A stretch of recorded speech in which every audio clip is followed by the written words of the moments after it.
네, 이번 한미 정상회담의 성과와 남은 과제를 더 자세히 짚어보겠습니다. 대통령실 출입하고 있는 이승환 기자가 나와 있습니다.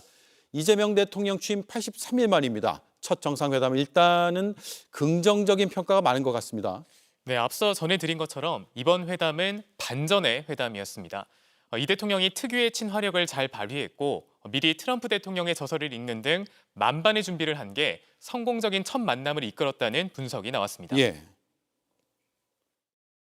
영화로 보면 극적 반전이 있는 잘 찍은 화제작이었습니다. 이재명 대통령은 시종일관 국익을 지킨다는 원칙을 고수했습니다. 그러면서도 인간 트럼프를 철저하게 분석해 대비해 왔습니다. 미국 워싱턴 포스트와 영국 BBC 등 외신도 이번 회담이 트럼프 대통령의 극적 연출에도 불구하고 성공적으로 관리됐다. 양국 정상은 서로와 양국 관계를 높이 평가했다면서 좋은 평가를 내놨는데요. 일단 한미 관계 첫 단추는 잘 깨었다. 또 이 대통령이 주장해온 실용 외교를 선보인 예라는 평가가 나오고 있습니다. 예, 일단은 긍정적인 평가가 많이 나오네요. 이번 회담에선 북미 대화 재개를 위한 트럼프 대통령의 의지를 이끌어낸 것도 평가할 대목 아닙니까? 네, 이 대통령은 모두 발언에서부터 트럼프 대통령을 피스메이커로 칭하고 이 대통령 자신은 페이스메이커가 되겠다고 했는데요. 북미 대화 경험을 늘상 자랑해온 트럼프 대통령이 여기에 반응하면서 올해 김정은 국무위원장을 만나고 싶다고 했습니다. 오는 10월 에이펙 정상회의에 참석할 의향이 있다는 답변으로도 이어졌는데 지난 2018년 당시처럼 북미 대화가 재개될 바탕을 만들었다고 볼 수 있습니다. 예, 야당에서는 구체적인 성과가 없었다 이런 주장과 함께 비판을 하는 것 같아요. 네, 이번 한미 정상회담의 결과가 공동 합의문 형태로 발표되지 않았다는 점에서 그런 비판이 나오는데요. 예. 관세 협상의 후속 논의나 주한미군의 전략적 유연성 등에 대한 논의도 없었습니다. 또 관심을 모았던 알래스카 LNG 개발 사업 투자와 관련해서도 김용범 대통령실 정책실장은 실무적으로 논의됐던 사안이 아니라고 했습니다.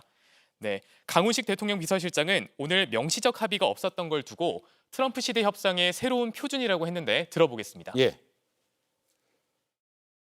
과거와 같이 뭔가 하나가 끝난다고 해서 끝나는 것이 아니라 계속된 협상의 과정과 과정 속에 있다 이렇게 말씀드릴 수 있습니다. 그리고 워낙에 새로운 문제가 어떤 이슈가 또 제기될지 모르기 때문에 저희로서는 이 협상을 하나하나 최선을 다하고 있다 이렇게.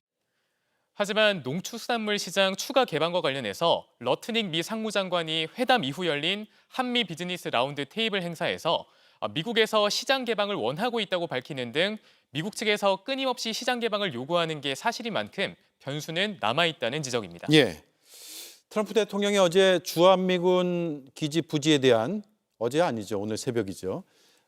주한미군 기지 부지에 대한 소유권을 요구하기도 했습니다. 이 의도는 어떻게 봐야 합니까?